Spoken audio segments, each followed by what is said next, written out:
1, 2, 3.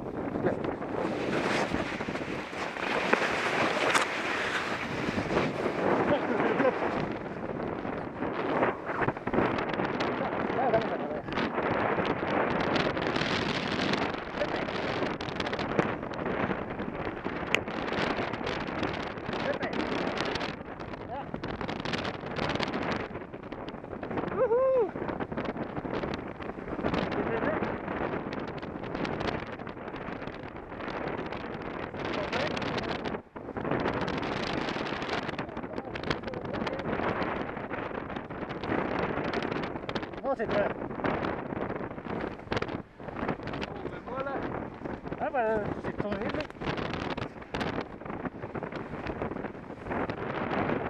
Nå sitter det godt.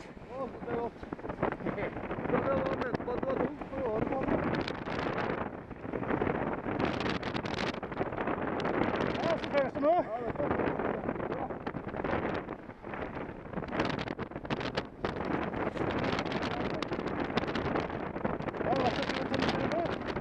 Det var ikke skummelt. Det var litt moro å ta i gang da. Jeg så han første holdt på å gå inn i trærne der. Ja. Nei, men altså, det var en fin start på andre starten. Andre starten, den var fin.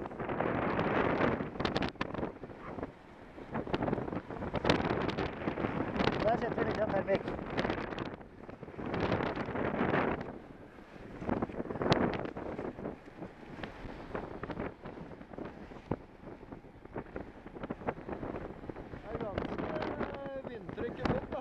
Ja, jeg sitter ganske i det nå, så. Det er veldig fint.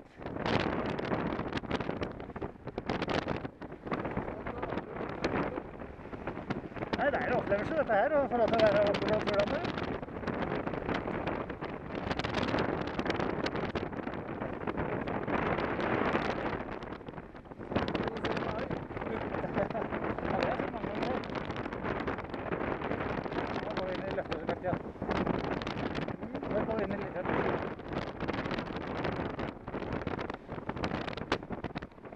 Som du sikkert kjenner.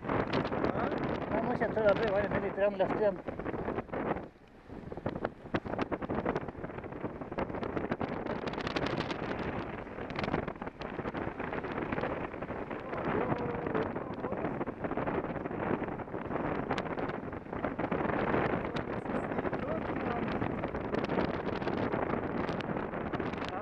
Jeg gjør ikke noe forsøk på å utnytte løft eller noe sånt da.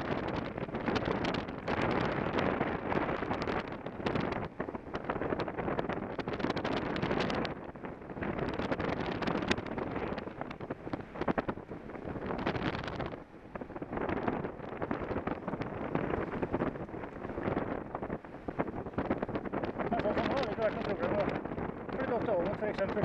Nei, ikke sant?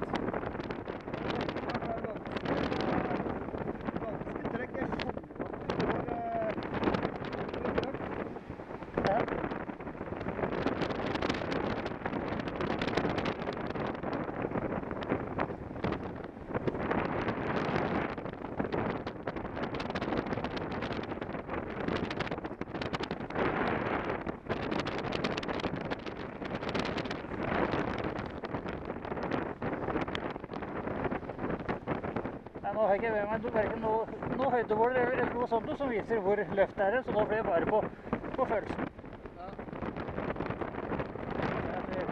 Vi taper litt i den høyden, men nå gjør jeg overhodet ikke noe forsøk på å holde meg litt, for jeg vet at du har andre planer etterpå.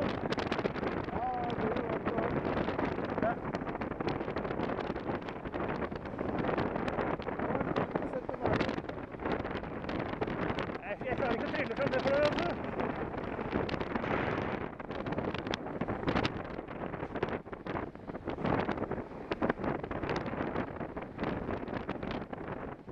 En ting du merker når du flyr sånn som dette her, det er at all luft er konstant. Der det går luft oppover, er det rett i nærheten av luft som går nedover. Ja.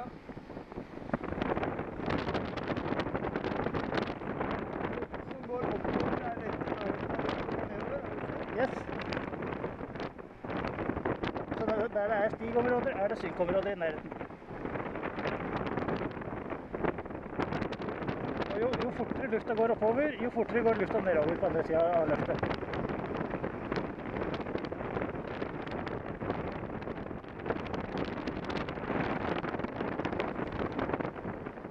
Ja, det har vært venting av dette her. Ja, faen, det var også.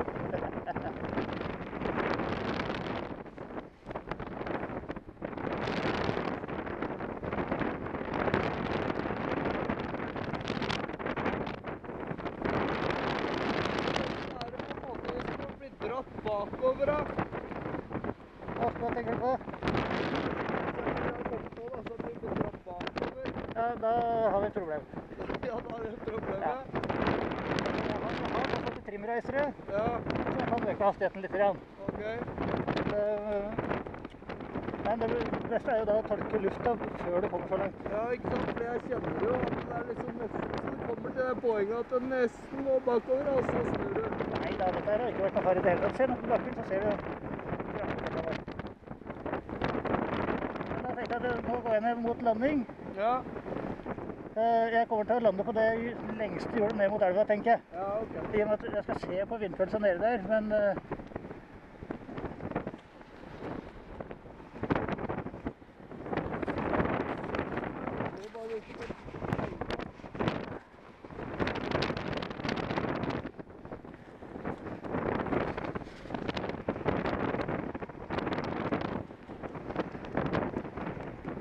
Faller du mye om gangen når du kjenner det kiler litt, eller? jeg har ikke kjent på kilo, så jeg vet ikke. Nei, ikke sant. Jeg gjør det, vet du.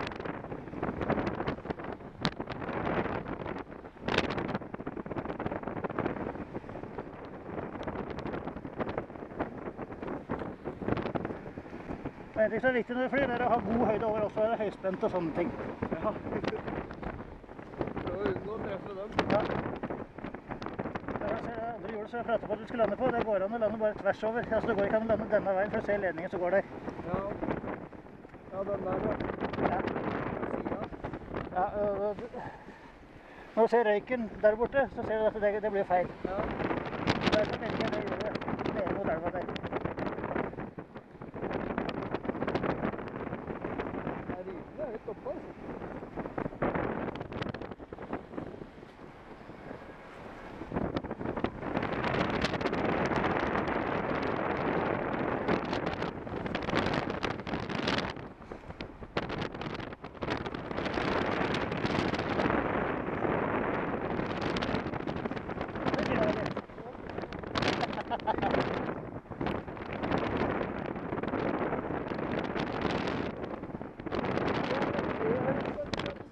Ja. Så jeg ikke. Trodde du mente det var Ja, nei da.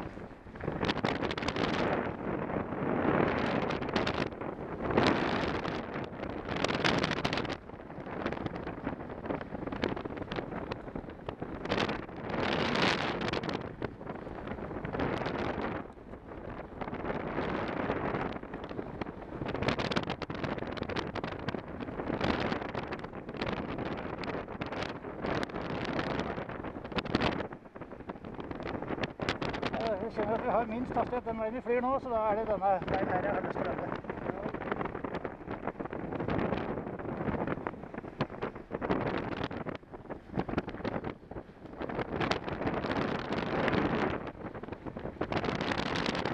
Når du ikke ser elg, så ser du i hvert fall en hel haug sauer. Du ser i hvert fall en hel haug sauer da. Nei. Det var kult å se på alle tomtene og sånn. Ja. Vi var der oppe, vi så.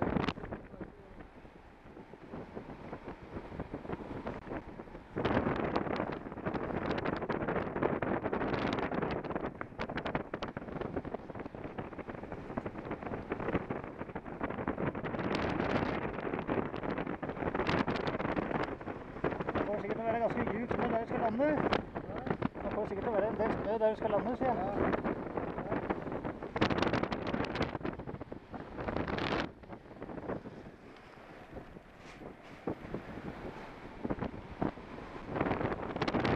Nesten litt sånn der høydeproblemer å se hvor høyt det er, i og med at det er vidt overalt. Ja da, jeg har erfaring, så dette er... Ja, nei, det er også det.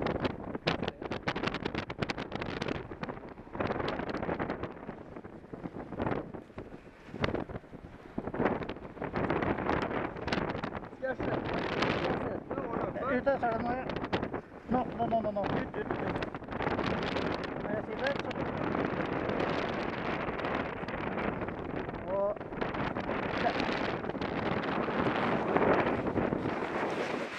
Ja, det var litt for djupt ned. Ja, det var det. Og myk landing, da. Ja, dette var en fin tur.